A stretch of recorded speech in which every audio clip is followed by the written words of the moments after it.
Okay, hello everybody. This is Diana Rose. Welcome back to my channel. We are going to talk about episode 6 of Love and Marriage Huntsville. We're going to jump right into it. This episode basically picks up where they left off. We are at Mel's house at the taco party.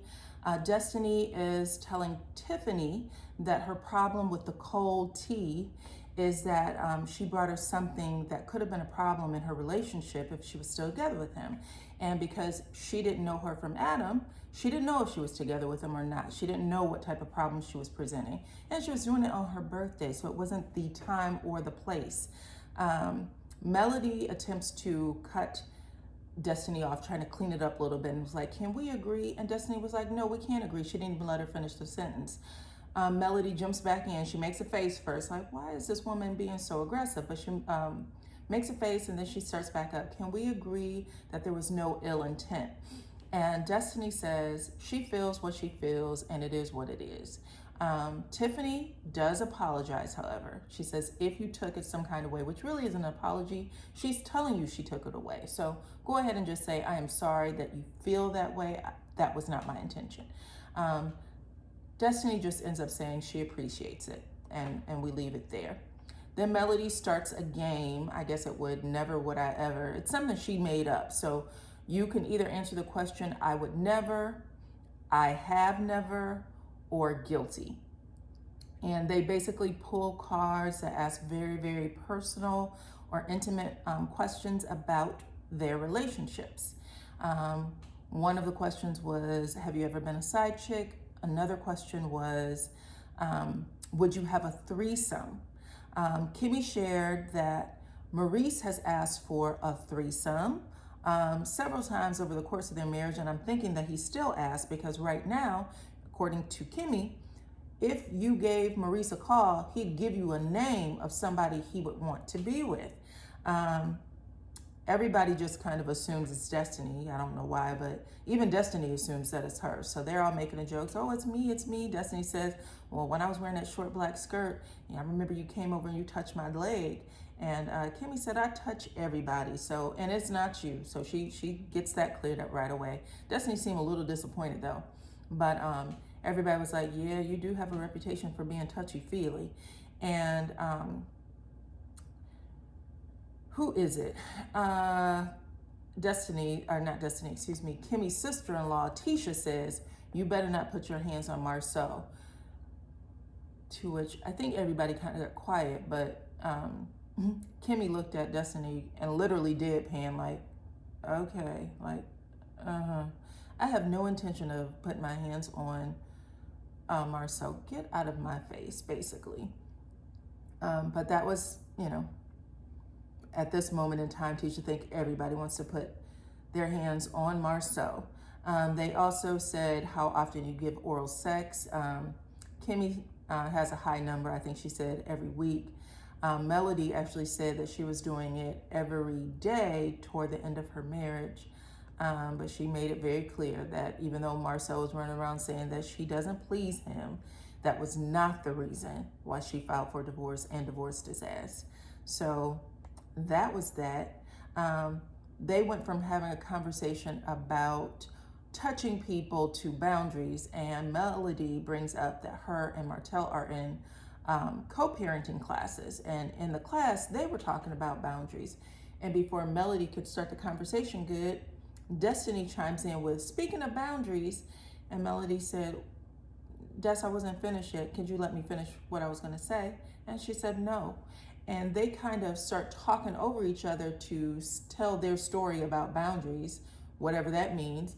Destiny saying, I'm agreeing with you. And Melody's like, well, you don't even know what you're agreeing with. I haven't finished my conversation about boundaries. But they are over talking each other, going back and forth. It felt like it was going on for a minute. Melody,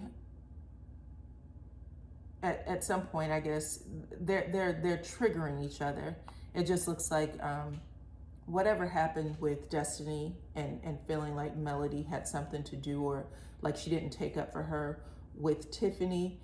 She's taken every little thing as a slight, and you could just sense that she's just like prickly sensitive about things, which happens when you a relationship that you thought you could trust breaks up, you start questioning every relationship now, because nothing feels safe for you. So the relationship she thinks should be safe, which is her relationship with Melody, she's thinking that Mel should be more connected to her, knowing when she don't want to talk, or allowing her to have,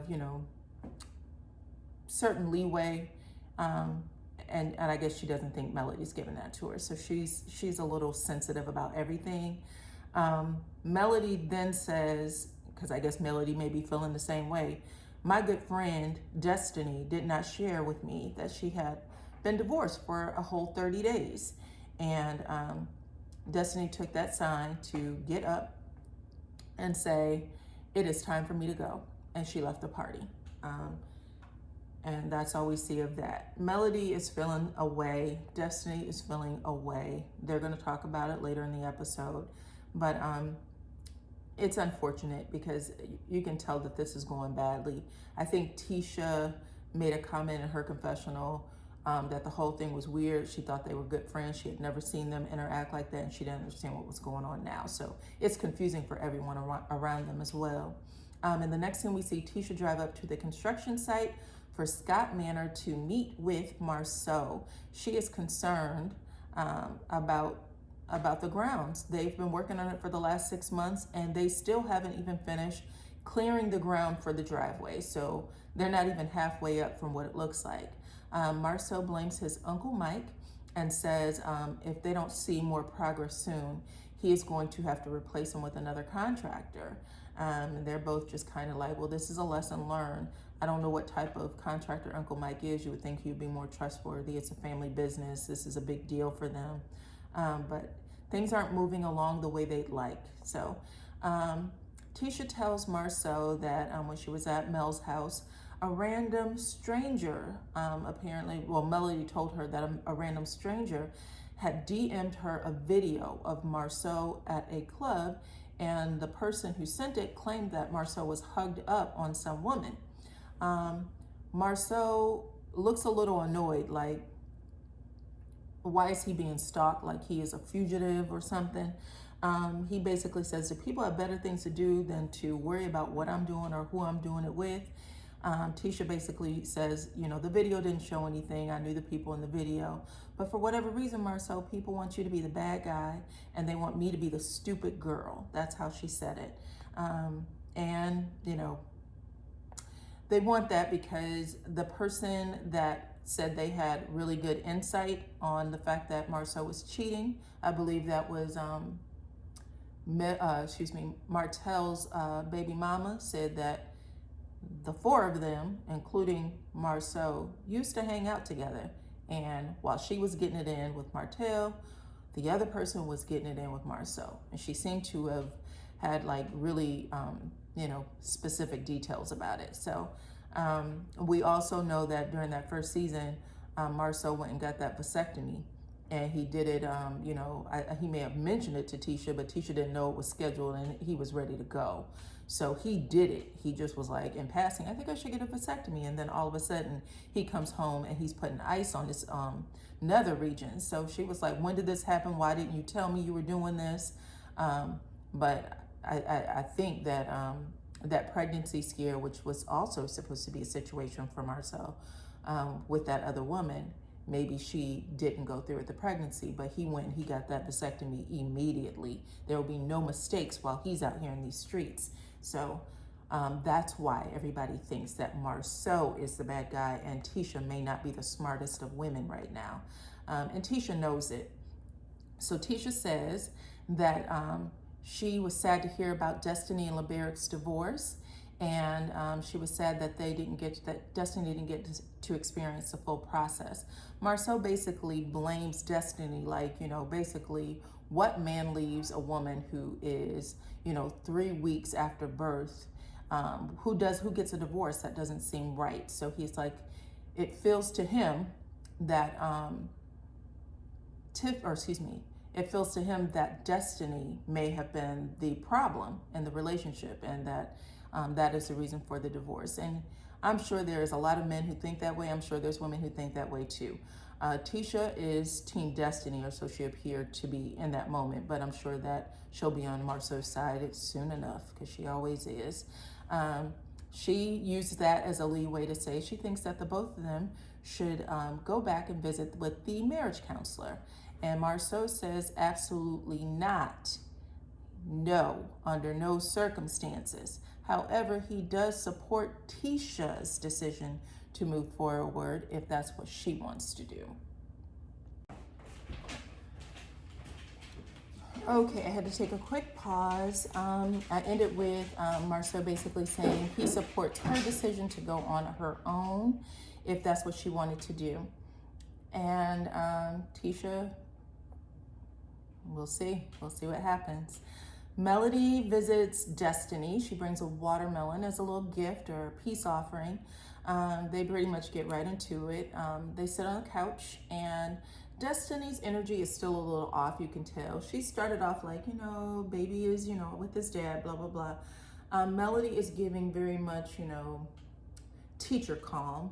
She used to be a teacher, and you can kind of see when Melody puts herself into a space, like, I'm going to be here, she knows how she's going to handle something. Where Destiny is a little more emotional. And that's how she was actually engaging, with just a little more emotion than Mel was. She basically tells her right off top that, Melody, you know me better than any of these women that I was sitting at the table with. The only reason I was at the table with them is because you introduced me to them. So you asking me to tell my business in front of this group or share things, I don't want to, and you should know that about me. That's how she was basically saying it. I know them through you, but you know me. Melody was listening, being very polite. Then Destiny goes on to say, hey, the other thing I didn't like is basically when they had that little back and forth about the boundaries, the conversation that Melody started. She said, I think you were trying to shut me down like I was a kid. For her, when she was like, let me talk, she was like, that sounded like you were telling me to shut up.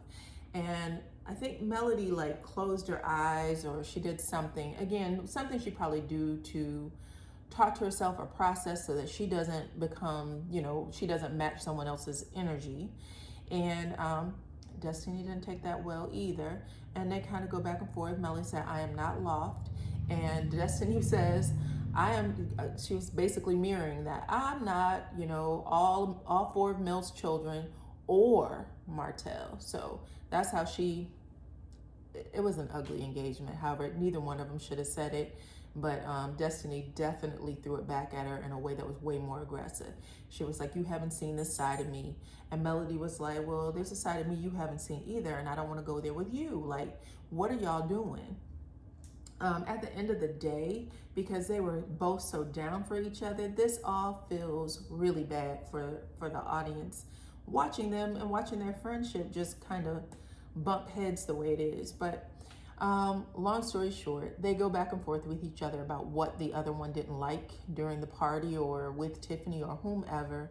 And even though they make their points, they don't seem to apologize to the other one, like, I'm sorry you felt that way, or I'll do better next time. They just said what they had to say. And Melody said, let's let the watermelon decide whether or not we continue to be friends. If it's sweet, we'll be friends. If it isn't sweet, our friendship is over. And then Destiny makes, okay, bitch, that watermelon better be sweet. And, they hug it out. The watermelon won. So, again, we can hope for the best, but it doesn't seem like it's going to stay good. I really hope for better, but it felt really wrong. Next scene, we have the 8th grade graduation party. Marceau, Maurice, and Micah, they're all brothers. They have 3 sons that are all entering high school at the same time. So they threw them a graduation party or a rites of passage party to celebrate that milestone. So all the dads and moms, including Kiowa and Xavier and Wanda, the grandmother, they are there to celebrate the boys and tell them how proud they are of them.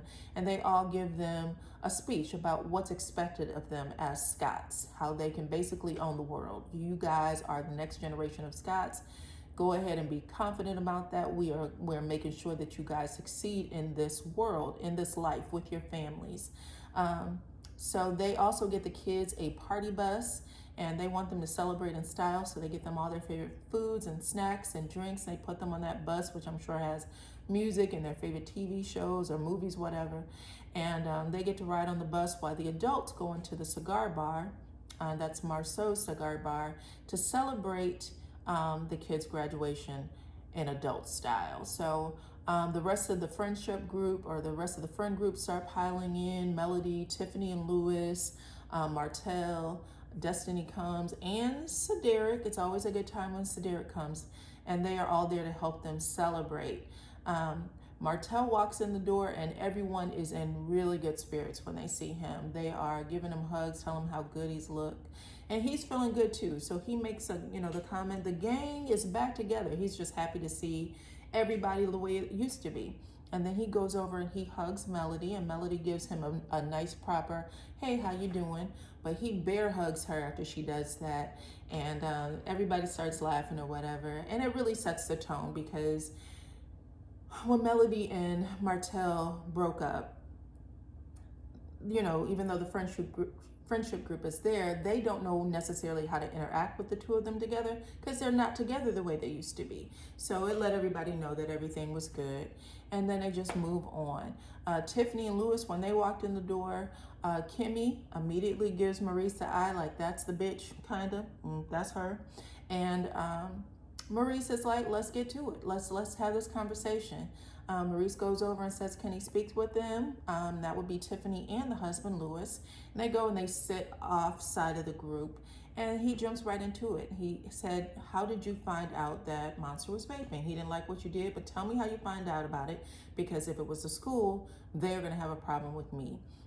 Tiffany says she doesn't remember, which is the best thing to do, because who knows how she found out. Why wouldn't one of the kids at the school or one of her children come back and tell her what she knew? I think they all go to the same school, or they should know someone within those school groups. But Tiffany says something like she doesn't remember. Maurice continues, and he basically gives a long-ass speech that we got in the episode before last, that he was talking to Kimmy about how it's inappropriate to have that conversation, and Monster is a sensitive kid, and they basically say everybody in Huntsville is talking about it, including their friendship group. Their friendship group is now, they're overhearing them talk about it, and how upset they were that she would do that. Tiffany is actually sitting there, and she's taking it. She's nodding. She's basically letting them know that she's understand. She's apologizing here or there. That wasn't my intention, that kind of thing. Her husband is trying to explain who his wife is. Listen, I think she was just bringing the conversation to the table, and just as a conversation, because it was someone you knew, and blah blah blah, just making conversation kind of thing. They go on and on about it. Somewhere along the way, Kiowa hears her son's name mentioned, so she joins in. Now all three of them are having a conversation where they are talking at Tiffany about what happened, when really it did feel like a very long conversation. So she looked like she got the point a long time ago. She was not opposing anything that he said. She was actually very, very receptive and understanding. But Maurice was really bringing it home. Like, this is what I think. This is what you shouldn't do. You don't know what type of kid. This can, be with him for a very long time, that kind of thing. At some point, Melody comes over, and she's like, what are you guys talking about? They shared it with her. She's like, I'm sure she didn't do it intentionally. Lewis had already said she didn't do it intentionally, and he said, I apologize on behalf of my family to yours. So we are very sorry that you took it that way. We are very sorry that she had that conversation, and we will take heed. If anything like this happens to again in the future, we'll have that conversation directly with you or the parents. Maurice, I do want to say that Maurice, when Kiowa came over, Maurice made it a point of telling Lewis and Tiffany that he didn't even tell his wife. So he didn't tell Kimmy what happened. He did tell Monster's mother, but he didn't tell his wife, which was a weird thing to say, because it didn't matter at that point, but it was almost like, you're telling my business and you're leaving me kind of out here in the streets at home. And that's what I took it to mean. Like, you told my business and you got me in trouble at home because I didn't tell my wife. When they leave, when everybody breaks up, Melody and Tiffany goes into the restroom, and I guess Tiffany's cleaning her face. And Melody basically says the same thing. Like, it probably would not have been that big of a deal if Maurice would have shared that information with the woman he lives with, who is helping to raise his son. And she would be right, because men do not over-explain themselves to that point, especially if they're mad. They say what they have to say. The fact that Maurice sat there saying all of that is because somewhere after that incident, Kimmy sat down with him and had spent a long time telling him what was what. And so he was saying that on behalf of his wife that he didn't tell. He was making sure she knew he was giving her the wrath that was given to him. And that's how I feel about it. At the end of the day, all he had to say is, if you ever see my son do something out of turn, keep it to yourself, bring it to me, his bonus mom or his mama, but never tell my son's business in the street or on camera. Children are off limits. This conversation has been had on every Black reality TV show since the beginning of Black reality TV shows. Don't talk about the kids, period. They're off limits. When Mel and Tiffany were in the bathroom, Tiffany did say she understood where Maurice was coming from and she would not do that again. So hopefully, she does follow those instructions, because clearly he was pissed. So at the very minimum, don't do it again with Maurice, because who knows what could happen. The next scene we see Mel and Wanda. Marceau is talking about his new champagne. He mentions that he had given Melody a bottle in hopes of her agreeing to become a brand ambassador. Miss Wanda basically said, why are you giving her the champagne? She would have rather it came from Tisha, not from Marceau. Melody says, what was the problem? He can't give me the bottle? And she said, no. And she was asking her why. And she said, because I don't like it, sweetie. That's how she said it. I don't like it, sweetie. Melody got up immediately. It was like, okay, I don't have time for messy Wanda. And she was like, I'm gonna step away for a minute. And Wanda basically dismisses her. Okay, have a nice day. She said, I didn't say I was gone. I said, I'm stepping away for a minute. So you ain't gonna run me out of here, lady. But in confessional, Melody says, Wanda knows good and goddamn well that I do not want Marceau. And everybody knows it, honey. We know that Marceau does appreciate Melody. He does appreciate the beauty of Melody. I will say that. The next scene, we have Wanda talking to Martell. Marceau is rounding up the guys to go out and talk on the patio, smoke some cigars, and he can't seem to break Martell free from Wanda. And he asked Wanda, hey, do you like him or what? We're trying to go. And everybody's kind of making jokes. Martell said his tight shirt basically is bringing Miss Wanda to the yard. And he might have something, because those shirts have been strangling his arms for the last 2 seasons. He won't let go. All the fellas in the back start basically making fun of Martell in those shirts. And then Melody overhears it and says, hey, to Martell. She shouts over to him, stop letting them make you out to be the joke of the day, which was very reminiscent of old times. And Maurice starts screaming, uh-oh, Melody's taking up for Martell. Team Hope, Team Hope. And everybody's just, again, they're laughing. It feels good to everybody. Melody's smiling like, let them know, let them know. Martell has a smile literally from one ear to the other. He could not take it off his face. And he's feeling pretty good. And he said, listen, I don't get along with Wanda at all. But, this is good to see that she's on my side here. I jumped ahead of myself. Actually, that's not what happened. When they started screaming Team Halt, Martell was just sitting there smiling. He felt really good. And then Miss Wanda talks to Martell and to Melody together. And basically, she's saying to Melody, she hopes that she can give Martell another chance, mainly because you knew he was having an affair with that woman for years. You knew that for a long time. Why would you break up your family now? I mean, that was something you went through. You should just go ahead and keep it up because you got 4 kids. Who else can appreciate you? Wanda was really on some he's a good man, Savannah type of mess. You can tell that she is super old school with that line of thinking. Melody was like, I don't like the fact that he disrespect me, but I'll tell you what, if you think he's a good man, if he's as good as you say he is, you can take him. And then she walks off. Martell is in confessional saying he agrees with everything that Miss Wanda said. And he hopes that, Melody takes heed because he still loves Melody. He agrees with everything. It is what it is. He goes on outside. He was like that's when he said, me and Miss Wanda don't get along that much, so I'm going to walk away while it's still good.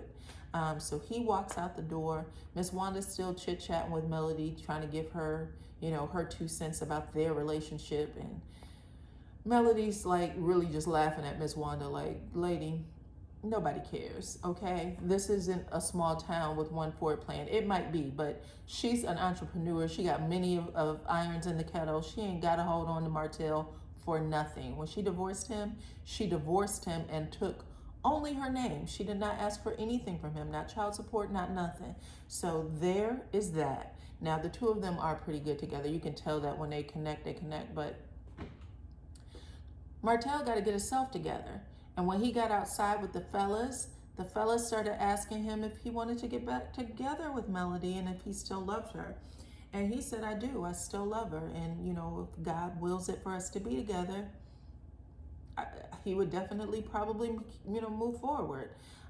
Cedric basically reminds him, well, you got a baby. So if that's what you hoping for, don't put all your eggs in that basket because it probably won't happen. That's how Cedric said it, but he was just on a high. You could just see his face. He was on a high, like, oh wow, I really had a good moment with Mel. I'm back with my friends like we used to be. He just wants what it used to be. But then Marceau quickly bats him right off of that cloud he was on and asks him, hey, do you love the baby mama? Because if you love her, you don't want to get a DNA test. And Martell looked down at him like, what are you saying? And then Xavier Lewis, I don't know which one, but one of them fellas, who he doesn't even know, said, do you love your baby mama?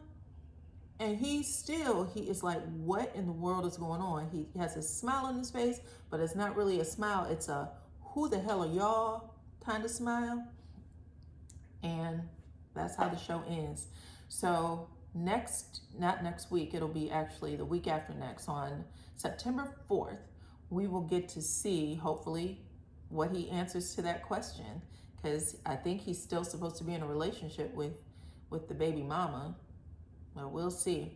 But anyway, that is it for this episode, and I will see you guys next time.